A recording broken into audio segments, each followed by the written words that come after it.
అమ్మా అని నేను పిలిచిన నరుని బొమ్మాని ముక్తి కడకు గుర్తుట. ఇక్కడ ఉంటే ఏం పాపాలు చేసామని అడగదట. నన్ను పిలిచాడు కాబట్టి నా నామస్మరణ జరిగిందని గంగ పండుగట. ఓ నీకు ముక్తి ఇచ్చేశాను. అమ్మా అని నేను పిలిచిన నరుని బొమ్మాని ముక్తి కడకు గుర్తుట. కృపతో లెమ్మాని రూపముతో అమ్మా ఒక్కసారి గవడ వస్త్రధారివై తెల్లటి వస్త్రాలు పెట్టుకుని గంగా నది యొక్క అధిష్టాన దేవతను ప్రార్థిస్తున్నాడు పరీక్షిత్ మహారాజ్ భాగవతంలో. అందుకని లెమ్మాని రూపముతో రమ్మా నాకు ఎదురంగా మా గంగ రమ్యతరంగా. ఎంత గొప్ప పద్యం అసలు! ఇలాంటి పద్యాలు కంటగతమైతే పిల్లలకి పెద్దలు నేర్చుకుని చెప్తుంటే, ఇలాంటి పద్యాలు రానిటువంటి పిల్లలు ఇవాళ ఏ స్థాయిలో వెళ్ళిపోయారంటే కనీసంలో కనీసం మనం ఈ మాట మాట్లాడకూడదు. అన్నమయ్య అంటే ఎవర్రా అని అడిగితే అన్నమాచార్యుల గురించి రెండు మాటలు చెప్పలేదు తండ్రి. అన్నమయ్య అంటే ఎవర్రా అంటే అగ్ని నాగార్జున అంటే అన్నమాచార్య గురించి తండ్రికి తెలియదు, బిడ్డడికి చెప్తాడు. శాస్త్రము, భాగవతము, రామాయణము అన్ని పక్కన పడేసి ఇంకెంతసేపు నేను నా జీవితం ఎలా పతనం కావాలో మనం ఎప్పుడు దాన్నే పెట్టుకుంటుంటే మీరు జ్ఞాపకం పెట్టుకోండి, మనకి మంచి కలగాలంటే కలగదు. అందుకనే పెద్దల ముందు మారి తరువాత పిల్లలకి జ్ఞానస్థితిని ఏర్పాటు చేయాలి. కాబట్టి అన్నమాచార్య యొక్క గొప్పతనము అక్కడ ఆ రోజున ఇందాక మనం చెప్పినట్టు ఆ గంగా నదిని చూసి సరస్వతి నది ఈర్షపడిందట. పడి అంతటా మీరు గంగా నదితో సమానమైనటువంటి స్థితి ఎదగాలి అంటే ఏం చేయాలండి అడిగితే అక్కడ ఉన్నవారు ఉన్నారట, దేనికైనా సాధించాలంటే ఏం చేయాలో తెలుసా? తపస్సు చేయాలి. ఏది సాధించాలన్నా తపస్సే. తపస్సు తప్పకి అసలు ఈ సృష్టి మొదలంతా ఎక్కడి నుంచో తెలుసా అండి? బ్రహ్మగారి యొక్క తపస్శక్తి. తపం చేయడం వల్ల వచ్చిందండి ఈ సృష్టి అంతా మొదలు. తపస్సే అసలు. శృణ్వన్ తపః, అందుకే వినడం కూడా ఒక తపస్సు. మీకు అర్థమవుతుందా? శృణ్వన్ తపః, భగవంతుడి గురించి వినడం, వినగలగడం, వినేటప్పుడు కూడా మనస్సు తాదాత్మ్యత పొందడం. జన్మాంతర సుకృతం సుమా, అది అందరికీ ఎక్కడంటే ఎక్కేది కదా. ఆవిడ ఢిల్లీ ఉన్నారండి పాపం, ఎంత ప్రచారం చేసి ఎన్ని చేసినా మరి ఎందుకు ఇలా రాలేకపోయారంటే మీరు చూడండి, పూజ అంటే అది ఏంటో తెలుసా అంటే కామ్యం. దానికైతే ఆధారవుతాం. ఎందుకని పూజ చేస్తే ఏదో తెలిసి వస్తుందని భావన. వింటే ఏం తెలుస్తుందంటే పూజ చేస్తే లక్ష్మీదేవి వచ్చేస్తుందని భావన. మీకు అర్థమవుతుందా? లోకంలో అందరికీ ఏం కావాలి తెలుసా? ఏమున్నా లేకపోయినా లక్ష్మీదేవి ఉంటే చాలని మిగతాయన్ని పరమాత్మని అంటే ఆయన. పూజకి ఎంత శ్రద్ధగా వచ్చావో భగవంతుడి గురించి వినడానికి కూడా అంతకంటే శ్రద్ధగా ఉండాలి. ఎందుకు తెలుసా? పూజ ఇక్కడే పనికొస్తుంది. కానీ భిన్నది ఏం చేస్తుంది తెలుసా? నీ సంస్కారాన్ని మార్చేస్తుంది. నువ్వు జన్మాంతరాల్లో చేసుకున్నటువంటి పాపాన్ని కూడా దగ్ధం చేయగలిగిన శక్తి దేనికి ఉందో తెలుసా? భగవన్నామానికి ఉంది. అలాంటి భగవన్నామాన్ని, భగవత్ సంకీర్తనని వినడం నేర్చుకో. అందుకే నవవిధ భక్తి మార్గాలలో శ్రవణం అత్యంత ఉంది. వినగలగడమే జన్మాంతర స్మృతం. అందుకే ఏమని చెప్తారు తెలుసా? గురువు గారి కనపడగానే శ్లోకం ఏంటి తెలుసా? అనేక జన్మ సంప్రాప్త కర్మబంధ విదాహిని ఆత్మజ్ఞాన ప్రదానేన తస్మై శ్రీ గురవే నమః. జన్మ జన్మాంతరాల యొక్క పాపాన్ని పంకిలంతటి కూడా కేవలం తన వాక్కు చేత, ఎన్ని జన్మల్లో సంపాదించుకున్న పాపానన్నా తన వాక్కు చేత తొలగదొయగలిగిన శక్తి ఎవరికి ఉన్నదో వాడికే గురువు అంటే మీరు బాగా జ్ఞాపకం పెట్టుకోండి. అందుకే జ్ఞానం లేని గురువును ఆశ్రయించుకోండి. ఆయనకి ఏమి రాదు, నీకు ఏమి రాదు, నేను ఎలా ఉద్ధరిస్తాడు మీకు అర్థం కాదు. ఇప్పుడు జ్ఞానం కలిగినటువంటి వాడే గురువు తప్ప జ్ఞానం లేని వాడు గురువుగా ఉద్ధరించడానికి అవకాశం లేదు. ఆయన ఎన్నిసార్లు మానేసుకున్నాడు? మీతో నిమిత్తం. ఎందుకని? ఆయన మాల ఏమి పనిచేస్తుంది?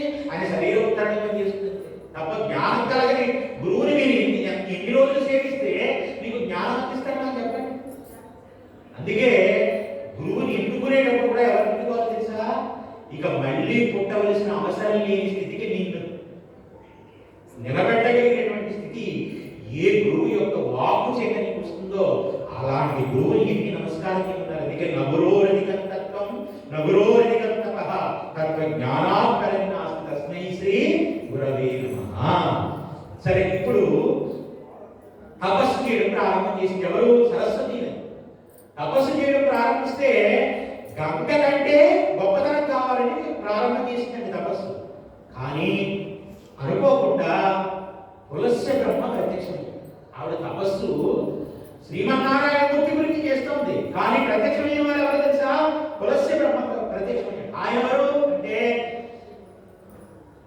రావణ బ్రహ్మ యొక్క తండ్రి విశ్వవసో బ్రహ్మ.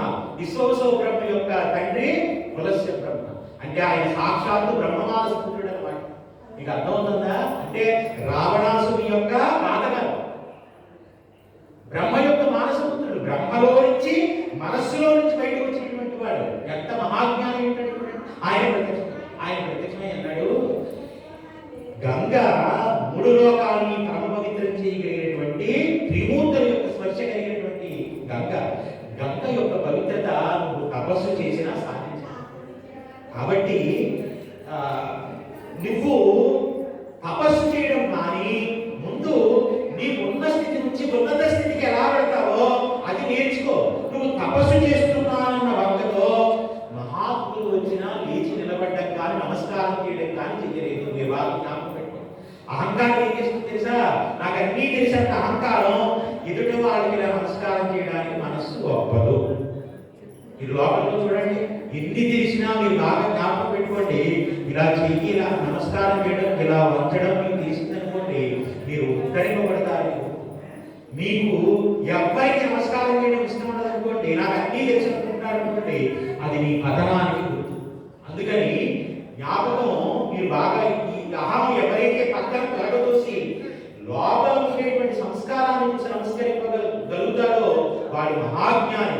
కాబట్టి ఇప్పుడు నేను వచ్చి ప్రత్యక్షమైనా సరే కానీ లేచి నాకు అర్ఘ్యపాద్యాదిపాలని కానీ నమస్కారం చేయాలని కానీ నీకు తెలియలే. కాబట్టి నువ్వు దేనికోసం తపస్సు చేస్తున్నావో అది నీకు సిద్ధించకూడదుగాక అని ఆవిడ వెంటనే ఏం చేసింది తెలుసా అండి? పోనీ శ్రాపముక్తి ప్రసాదించండి అని అడగడం మానేసి వెంటనే ఆవిడ తపస్సు చేసింది. ఆవిడ కూడా శక్తి ఉంది కదా, ఆవిడ ఏం చేసింది తెలుసా? వెంటనే ఎందుకు గంగతో సమానం అవ్వలేదో మీకు అర్థమవుతుందా? ఒక్కసారి శాపం ఆయన ఇచ్చేసాడండి. ఇచ్చేస్తే ఇప్పుడు ఓర్పుగా ఉండి నాకు శాపముక్తి ప్రసాదించండి అని అడగచ్చు కదా. వెంటనే ఆవిడ సరస్వతి అనేది కూడా ఆయన్ని శక్తించింది. ఎవరిని? పులస్య బ్రహ్మ. ఏమన్నా తెలుసా? నువ్వు సాక్షాత్తు బ్రహ్మ నుంచి మానసము నుంచి సంకల్పంతో బయటకు వచ్చావు. బ్రహ్మ ఎంత జ్ఞానో నువ్వంత జ్ఞానం.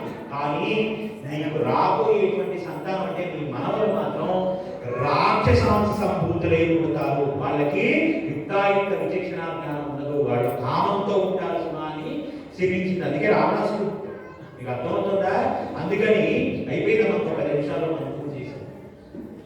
ఇప్పుడు ఆ మహానుభావుడు ఆ రావణాసుని యొక్క తాతగారు అన్నమాట.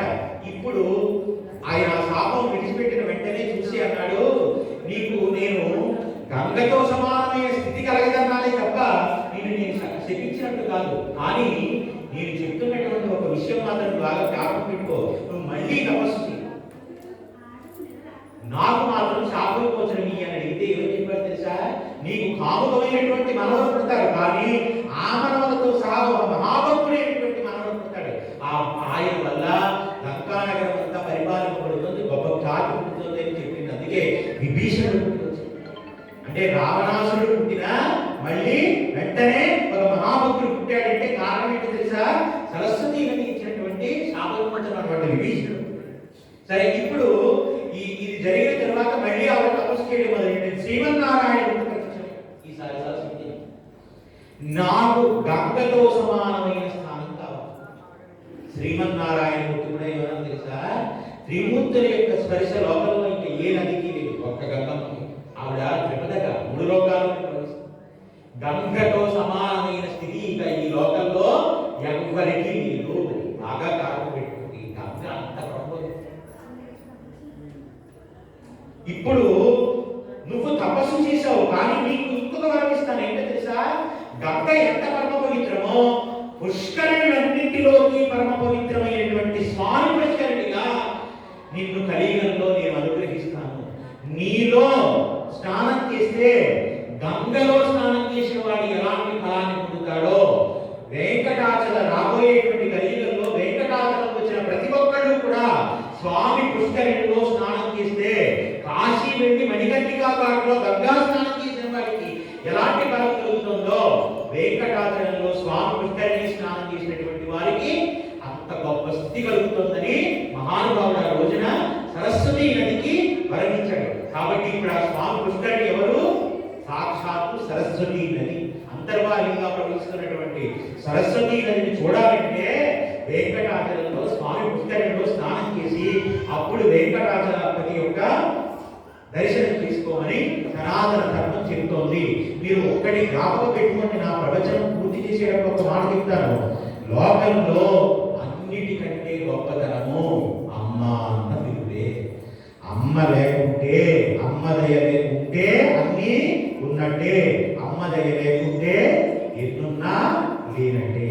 ఇంకెప్పుడైనా మళ్ళీ అవకాశం కుదిరినప్పుడు, ఎందుకంటే వాళ్ళ సమయం కూడా నేను చెప్పినటువంటి 9 పూర్తయిపోతుంది కాబట్టి, గంటన్నర సమయం చెప్పడం జరుగుతుంది కాబట్టి, ఇక మహానుభావుడు మళ్ళీ ఇంకొకసారి నేను వచ్చినప్పుడు వెంకటాచల వైభవం మీద పూర్తి వివరణ మీకు ఇచ్చే ప్రయత్నం చేస్తాను. ఎందుకంటే పాపం ఇవాళ ఉదయం నుంచి మీరందరూ కూడా ఈ ఉపవాసాలు, ఈ దీక్షలు ఇవన్నీ చేసి చాలా అలసిపోతున్నారు. మీరందరూ పాపం నా ఎదురున్నాయి కొంతమంది గురువు కూడా తీసుకున్నారు.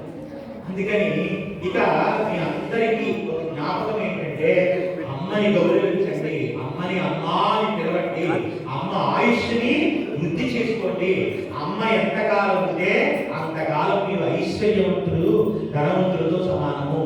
అమ్మ వెళ్ళిపోయిందా మీకు ఎంత ధనం ఉన్నా మీరు ఇక ఆ ధనంతో ఉన్న దరిద్రులే. ఎందుకని కష్టం చెప్పుకోవడానికి ఉండేటువంటి ఏకైక దిక్కు ప్రపంచంలో ఎక్కడైనా ఉంటే అది అమ్మ ఒకటే. అందుకని అలాంటి గౌరవ స్థితిని, అలాంటి అమ్మతనాన్ని ప్రతి ఆడదారిలోని చూసి ముందు అమ్మని గౌరవించడం, అమ్మ తరువాత మళ్ళీ అదే స్థాయిలో నన్ను నేను వెళుతున్నటువంటి చివరి వరకు నా గమ్యాన్ని చేర్చగలిగినటువంటి చిటికల వేలు పెట్టుకున్న సహధర్మచారిని భార్య కూడా ఆ విలువనిచ్చి కాపాడగలుగుతున్న రోజున, అందుకే మీరు చూడటం ఆధారణ చేస్తే భార్యని మాత అంటారు, తల్లిని కూడా మాత అని సంబోధిస్తారు. అంటే అక్కడ అర్థం ఏంటి తెలుసా? తల్లి తరువాత మళ్ళీ ఆ స్థానం భార్యా స్థానం ఉంది. మీరు ఇద్దరి ఎందుకు గౌరవ భావనతో మెలిగితే నీ వృద్ధి జరుగుతుంది. అందుకే తల్లిని గౌరవించడానికైనా శ్రీ వెంకటేశ్వరుడిగా మహానుభావుడు శ్రీకృష్ణ పరమాత్మ అవతారం ఇచ్చాడు. భార్యని గౌరవించి ఎక్కడ పెట్టుకున్నాడు తెలుసా? ఎక్కడ పెట్టుకున్నాడు? లక్ష్మీ నివాస నిరవధ్య గుణైక సింధో సంసార సాగర సముద్రణైక సేతో వేదాంత వైఖరి వైభవవంత భోగ్య వెంకటాచలపతే తవ సుప్రభాతం అన్నారు. అందుకని ఇక్కడ గుండెల్లో పెట్టుకున్నాట. కాదండి, మేము చూస్తున్నప్పుడల్లా లక్ష్మీదేవి ఎప్పుడు శ్రీమన్నారాయణమూర్తి యొక్క పాదాల దగ్గరే ఉంది. మీకు ఒక చిన్న మంచి మాట చెప్పి నేను పూర్తి చేస్తాను, బాగా జ్ఞాపకం పెట్టుకోండి. లక్ష్మీదేవి ఎప్పుడు ఏం చేస్తుంది అనుకుంటుంది? మనకి శ్రీమన్నారాయణమూర్తి యొక్క పాదాల విందాలు వస్తుంది అనుకుంటుంది కదండి. చాలా మందికి అనుమానం ఏంటి తెలుసా? ఎప్పుడు కాళ్ళు ఆగుతూనే ఉంటాయి ఆయనకి, ఎప్పుడు అలా వస్తూనే ఉంటుంది ఆయనకి, అవి చేతులు హాకమంటారు. అక్కడ అర్థం ఏంటి తెలుసా అండి? ఎప్పుడు అలా కాళ్ళు వస్తుందని కాదు. భర్త కండి ప్రతి మనవాడికి పురుషుడికి ఈ మోకాళ్ళ నుంచి కింద ఉండేటువంటి ఈ స్థానం అంతా శనీశ్వరుడు అధిష్టానమై ఉంటాడండి ప్రతి మగవాడికి కూడా. మీకు అర్థమవుతుందా? ఇందాక ఎక్కువ దెబ్బతింటారో. అందుకని ఈ మోకాళ్ళ నుంచి కిందకి ఏ స్థానం ఇది? శనీశ్వరుడే ఉంటాడండి. అందుకే కాళ్ళు కడుపులు లోపలికి రండి, కాళ్ళు కడుపుని లోపలికి రండి, కాళ్ళు ఎలా పడితే అలా కడుపులు వచ్చేయండి, ఒళ్ళు ఉన్నాయండి ఎలా పడితే అలా వచ్చేస్తే అందులో శనీశ్వరుడు ఉంటాడండి. అందుకని ఆయన దూరం లోపలికి వస్తాడంటే నాకు పెద్దవాళ్ళకి చెప్తుంటారు. ప్రతి పురుషుని యొక్క మోకాళ్ళ దగ్గర నుంచి ఈ పాదాల దాకా ఎవరు ఉంటారు? శనీశ్వరుడు అధిష్టానమై ఉంటాడట. ఇప్పుడు ఎప్పుడు వదిలిపెడతాడో తెలుసా అండి? భార్య యొక్క అరచేతి ఈ స్థానంలో ఎవరుంటారో తెలుసా? గ్రహాల్లో ఏ గ్రహం ఉంటుంది? ఈ స్థానంలో ఏ గ్రహం ఉంటుంది? శుక్రుడు ఉంటాడు. ఆడదాని చేతిలో. అందుకేనండి ఆవిడ పెడితేనే కడుపు నిండినట్టు, ఆవిడ వంట చేస్తేనే అది రుచికరంగా ఉంటుంది. మీరు చూడండి, గాజులు వేసుకున్న చేతులతో చేసిన వంట వచ్చిన రుచి మీరు ఎంత పెద్ద 5 స్టార్ హోటల్లో పెద్ద షెఫ్ను తీసుకొచ్చి పెట్టినా ఆ రుచి రాదండి. ఎందుకని? ఆడదాని చేతిలో శుక్రుడు విగ్రహం ఉంటుందండి ఎప్పుడు. అందుకే తల్లి ఆశీర్వచనం పొందండి, తల్లి ఆశీర్వచనం పొందండి అంటే అర్థం ఏంటి తెలుసా? శుక్రుడి యొక్క అనుకూలంతో తల్లి ఆశీర్వచనం. ఎందుకని? ఆయుష్మాన్ భవ అని ఆశీర్వచనం చేస్తుంది. ఆశీర్వచనం దేంతో చేస్తాం? చేతితోనేగా. అందుకని తల్లి ఏం చేస్తుంది? మూర్ధన్య స్థానమునందు ఆభ్రానికి ఒకసారి ఇలా చేయి పెడుతుంది. ఇలా పెడితే ఏమవుతుంది తెలుసా? శుక్రాలు పెడుతుంది. మీరు ఇది చెప్పాలని వచ్చాను ఇక్కడికి యథార్థానికి. కానీ నాకు అన్ని జ్ఞాపకాలు వస్తున్నాయి, కానీ ఎక్కువ మంది నాకు లేకపోవడం వచ్చి మాట్లాడడం. నాకు వందనాలు సభలో చెప్పి మావిడాడలో విచిత్రమైన అనుభవం. ఇప్పుడు శుక్రుడి ఇలా ఆశీర్వచనం చేయగానే ఆ యుష్మాన్ భవ అనగానే శుక్రుడు ఏ రాశికి అధిపతి తెలుసా? వృషభ రాశికి అధిపతి శుక్రుడు. వృషభ రాశిలో పుట్టినవాడు. అందుకే మీకు తెలుసో తెలియదో అమ్మ ఆశీర్వచనం తీసుకుని విడితే వాళ్ళకి అసనవ్వకపోవడం. మీకు అర్థమవుతుందా? అమ్మ ఆశీర్వచనం తీసుకుంటే, అందుకే ముందు ఎంతమంది దగ్గరికైనా వెళ్ళండి, కానీ మీరు ఏ పని మీద వెళ్తుంటే, అంటే శుక్రుడు అధిష్టాన దేవత అయినటువంటి నక్షత్రాలు భరణి ఇవన్నీ ఉన్నాయే, ఇలాంటి నక్షత్రాలు శుక్రాధిష్టానం అయినటువంటి నక్షత్రాలు, వీళ్ళు కానీ శుక్రరాశులు కానీ, అంటే వృషభ రాశి తులారాశి అధిష్టాన దేవత అయినటువంటి రాశులు కానీ వెళ్ళేటప్పుడు, పని మీద వెళ్ళేటప్పుడు అందుకే తల్లికి నమస్కారం చేస్తే, ఆ ఆశీర్వచనం చేస్తే కనుక అది నెరవేరి తీరుతుందని చెప్పారు. ఎందుకంటే ఆ చేతిలో శుక్రుడు. ఇప్పుడు భర్త యొక్క మోకాళ్ళలో ఎవరున్నారు? శని. ఇప్పుడు ఆ శని ఉపశమనం పొందాలంటే ఎవరు చేయబడాలో తెలుసా? భార్య యొక్క చెయ్యి స్పర్శ తగలాలి. మా ఈ వాళ్ళు అమ్మంటారా? అయితే నేను కల్పన చేసిన కనకదుర్గనండి అంటే, నువ్వు కనకదుర్గమైనా నువ్వు జగన్మాతమైనా ఒక్కసారి కాయ కట్టించుకున్న తర్వాత భర్తయే దైవము. భర్తను మించిన దైవం ప్రపంచం. అందుకే వరలక్ష్మి శుక్రవారం రోజైనా తల్లి తండ్రి దూరంగా ఉన్నా నా తల్లి తండ్రి గురువు దైవం అన్ని ఎవరు? యోమే భక్త సమయ గురువు భక్తే. అందుకని భర్తకి నమస్కారం చేయమంటారు. అంటే 364 రోజులు తిట్టేసా, ఒక్కరోజు నమస్కారం చేస్తానండి అంటే దురదృష్టం అండి. అందుకని భర్త యొక్క పాద యొక్క స్పర్శ భార్య యొక్క చెయ్యి తగలాలండి. అలా తగిలితే శని ఉపశమనం పొందిస్తాయి. ఉపశమనం పొందితే ఇప్పుడు ఆయన కలిసి వస్తే ఎవరికి నగలు వస్తాయి? మీకు అర్థమవుతుందా? ఇప్పుడు పట్టుకుంటారా లేదా? రేపు పొద్దున్న చంద్రశేఖర స్వామి వచ్చి చెప్పారంటే, బాబు మహానుభావ 5 నిమిషాలు ఇలా పట్టుకోండి, రేపటి నుంచి మావిడానిందా అందరూ అసలు నిజంగా పెద్ద సభ చేయాల్సింది. అసలు వాళ్ళకి తెలియలేదు చంద్రశేఖర స్వామి వచ్చి ఇలాంటిగా చెప్తారండి. అందుకే రాలేదు పురుషులు. లేకపోతే ప్రతి భార్య కూడా నేను ఆశ చెప్పాను ఒకటి పరమయదాంతం. అందుకే లక్ష్మీదేవి యొక్క చేతి స్పర్శ శ్రీమన్నారాయణమూర్తి యొక్క పాదాలకు తగిలితే ఆయన అవతార విశేషాల్లో ఎంతటి గొప్ప స్థితి కలిగిందో ఈసారి ఎప్పుడైనా వచ్చినప్పుడు వాళ్ళ గురించి అనేక విషయాన్ని మీకు నేను ప్రస్తావించే ప్రయత్నం చేస్తాను. కానీ కాబట్టి ప్రతి స్త్రీ కూడా భర్తని గౌరవించాలి, ప్రతి పురుషుడు కూడా భార్యని తల్లిని గౌరవించి తీరాలి. సనాతన ధర్మంలో ఇది అందరూ గుర్తుపెట్టుకోవాల్సిన విషయం అన్నమాట.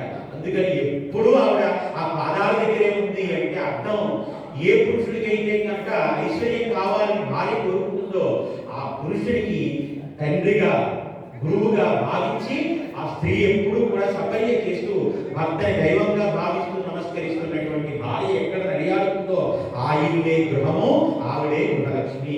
గృహలక్ష్మి గృహే గృహే. తప్ప మనం 7 అంతస్తులు మేడ కట్టుకున్నా వాడు 7 అంతస్తుల మీద ఉన్నా అది గృహం కాదు. వాడు ఒక్కడు కనుక ఉంటే ఆ ఇంట్లో ఎప్పుడు లక్ష్మి ఉండదు. ఇంటికి దీపం ఇల్లాలే. అందుకని దీపం పెట్టడం ఇల్లాలి పని కాదు. యథార్థానికి దీపం మాత్రం యజమాని పెట్టాలి ప్రతిరోజు. కానీ వెలుగుతున్నటువంటి దీపం యొక్క కాంతి మాత్రం స్త్రీ రూపంలోనే ఉంటుంది. అందుకని అంత గొప్ప శక్తి, అంత గొప్ప సనాతన ధర్మం కాబట్టి అలా ప్రతి స్త్రీని గౌరవిస్తూ తల్లి మహానుభావుడు అనేక జన్మలే ఒక అమ్మ యొక్క ప్రేమ కోసం తీసుకున్నటువంటి మహానుభావుని యొక్క ఈ సన్నిధానంలో మనందరం కూర్చుని నమస్కారం చేస్తూ వాళ్ళకి ఈ ముక్కోటి ఏకాదశి, ముక్కోటి దేవతల యొక్క ఏకాదశి. ఇంకొక మాట, ఉత్తర ద్వార దర్శనం ఇవ్వడానికి గల మూల కారణం కూడా ఏంటంటే మధుకైటము అనేటువంటి రాక్షసుని ఉద్ధరణ కోసమని మహానుభావుడు ఆ రోజున మిమ్మల్ని నేను అనుగ్రహిస్తూ, మామూలుగా అయితే తూర్పు ద్వారం నుంచి పెడతారు వైకుంఠానికి అందరూ, కానీ ఈ ఏకాదశి మిమ్మల్ని అందరినీ అనుగ్రహించడానికి వచ్చిన ఏకాదశి కాబట్టి మధుకైటము అనేటువంటి రాక్షసుని ఉద్ధరించడానికి ఉత్తర ద్వారం తెరిచి వాళ్ళకి పుణ్యగతులు ఇచ్చాట. ఆ ద్వారం కూడా ఇవాళ 33 కోట్ల మంది దేవతలు వెళ్ళి ప్రతి వైకుంఠ ఏకాదశికి స్వామివారి దర్శనం చేసుకుంటారట. దేవతాగణములన్నీ దొక్కినటువంటి చోటు కాబట్టి మనం కూడా ఉత్తర ద్వార దర్శనం చేస్తే ఇవాళ మనం జీవన్ముక్తులు అవుతామనండి అని మనకి సనాతన ధర్మం చెప్తోంది. కాబట్టి నేను మళ్ళీ ప్రసంగంగా మొదలు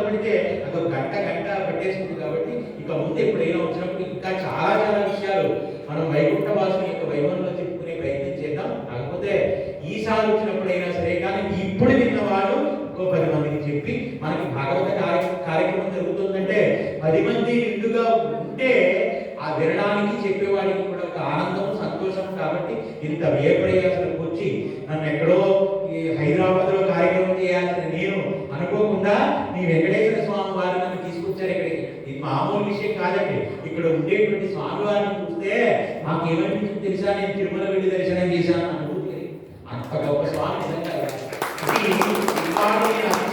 మాట్లాడుతున్న ఇక్కడ ఉన్న శక్తి ఇంత అంతా కాదు. నాకు అక్కడికి వెళితే వైబ్రేషన్స్ వచ్చాయి. ఆ సన్నిధానం అంత గొప్పగా ఉంది. కాబట్టి వెంకటాచల సమస్తానో బ్రహ్మాండే నాస్తికించిన వెంకటేశ సమోదేవో నా భూతో నభవిష్యతే. అందుకేనండి మిగతా దేవుడు అందరూ కూర్చుని ఉంటారు, ఒక్క వెంకటేశ్వర స్వామి వారు మాత్రమే నిలబడి ఉంటారు పద్మపీఠం. ఎందుకు? ఆర్తులైనటువంటి వారు కష్టంలో ఉండి అప్పటిదాకా భగవంతుని యొక్క స్మృతి లేకపోయినా, స్వామి ఈ ఆపద గట్టెక్కిస్తే నీకు నిలువదోపిడి ఇస్తాను, ఏడుకొండలవాడ వెంకటరమణ గోవిందా గోవిందా. చెప్పండి గోవిందా గోవిందా గోవిందా గోవిందా అని స్మరిస్తేనట కూర్చుంటే లేచి వచ్చి రక్షించడానికి ఆలస్యం అవుతుందని నిలబడ్డవాడు నిలబడినట్టే వచ్చి రక్షిస్తానని నిలబడిపోయాడు. ఎంత దయాలు చూడండి. మిగతా దేవుళ్ళందరూ కూర్చుని ఉన్నారు, వారు పద్మాసనం వేసుకునో తామరపులోనే కూర్చున్నారు, వాళ్ళు లేచి రావడానికి సమయపడుతుంది. కానీ స్వామి అలా కాదు, ఎంత కష్టంలో ఉన్నవాడు పిలిచినా ఒక్కసారి గోవిందా అని 2 చేతులు ఎత్తి పిలిచినంత మాత్రం చేత తాను ఉన్న స్థితి నుంచి ఎలా ఉన్నాడో కూడా చూడకుండా వచ్చేయగలిగిన స్థితి ఒక్క వెంకటేశ్వర స్వామి. అందుకే మీరు విన్నారో లేదో, కమలాము చూచుక కుంకుమతో నియతారు నినాదుల నీనతను కమలాయత లోచన లోకపతే విజయీ భవ వెంకట శైలసుతే. కమలాము చూచుక కుంకుమతో, కమల అంటే ఎవరంటే లక్ష్మీదేవి. ఆవిడ యొక్క కుంకుమ బొట్టు ఇక్కడ అంటుకుంటాడు స్వామి. భర్త ఎదురుగా ఉంటాడు, భార్య ఎక్కడికి వస్తుంది? గుండెల దాకా వస్తుంది. ఇప్పుడు గాఢాలింగనం చేసుకున్న భార్య యొక్క కుంకుమ బొట్టు ఇక్కడ అంటుకుని ఉండగా, భార్య ఆలింగనంలో ఉండగా ఎవరో గోవిందా అని అంటేనట ఉత్తరీయం కూడా వేసుకోవడం మర్చిపోయి ఉన్నవాడు ఉన్నట్టు నిలబడ్డవాడు నిలబడ్డట్టు వచ్చేస్తే ఆ చూసిన వాడు ఒక్కసారి ఆ హృదయం మీద ఆ కుంకుమ అంటుకోవడం చూసి వీడు సంసారంలో ఉన్నవాడు కదండి, అంత ఎదురు ఉన్నవాడి యొక్క గుండెల మీద కుంకుమ అక్కడికి ఎలా వచ్చింది? అనుమానం ఉన్నవాళ్ళు కొంతమంది అంటారు కదా, ఈ దేవులో ఎలా వచ్చాయి, ఇక్కడ ఈ తలవేటలు ఎలా వచ్చాయి, ఇక్కడ ఈ ఎలా వచ్చాయి, ఇక్కడ ఈ మార్పులు ఎలా వచ్చాయి అని అంటారు కదా. అలాగా ఇక్కడ మనం అందరం అనుమానం పెడుతున్నా సంసార జాడ్యంలో ఉన్నాం కదా మనందరూ కూడా. అదే మనం ఏం చేస్తున్నట గబగబో స్వామి అని ఒకసారి సుప్రభాతం చేసేటప్పుడు తెర తీసేసి పెట్టారంటే ఎలా చూసామట. చూస్తే స్వామివారి ప్రాధాన్యత చూడాలి, కానీ మనకి ఏం కనపడింది? స్వామివారి హృదయాంతరాలలో గొప్ప పొట్టి కనపడింది. వెంటనే అక్కడ ఆయన అన్నారట, కమలాం చూచుక కుంకుమతో నియతారు నినాదుల నీనతను. నీలి రంగు స్వరూపం కదండి మహానుభావుడు. నలుపు కాదండి ఆయన, నీలి వర్ణం.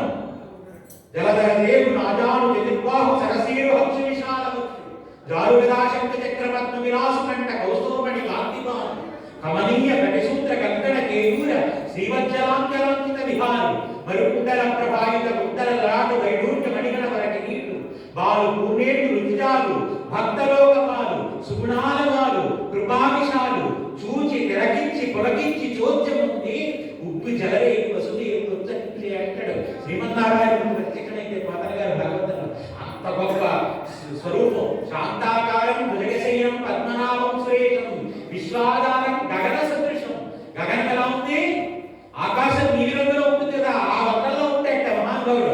అందుకని ఆ నీల వర్ణంతో ఇక్కడ అంటినటువంటి ఎర్ర కుంకుమ కనపడింది. అయ్యా మాకు అమ్మని గౌరవించుకున్న నువ్వు హఠాత్ పరిణామంతో గోవిందా మేము సుప్రభాతం పాడుతుంటే ఉన్నవాడు ఉన్నట్టు చేసేటప్పుడు ఉత్తరీయం కూడా వేసుకోలేదు, పిల్లలు చూస్తారన్న ఎరువు కూడా కలిగినంతగా భక్తికి పరవశుడమై భక్తులు పిలిచిన వెంటనే నేనున్న స్థితి ఏంటి అని కూడా ఆలోచించుకోకుండా ఆపదలో ఉన్న వాడిని ఉద్ధరించడానికి దర్శనానికి వచ్చినటువంటి ఏకైక దైవము ఆపదముక్కులవాడా, వడ్డీ కాసులవాడా, అడుగడుగు లంకాలవాడా, గోవింద గోవింద గోవింద గోవింద గోవింద గోవింద అని ఆ స్వామికి నమస్కారం చేస్తూ స్వస్తి శ్రీ ప్రజాపతి పరిపాలయంతాం న్యాయేన మార్గేణ మహీమహీసం గోబ్రాహ్మణాముత్తు సుమోచ్చు నిత్యము లోకా సమస్త సుఖినో భవంతు. సమస్త సన్మంగళాని భవంతు.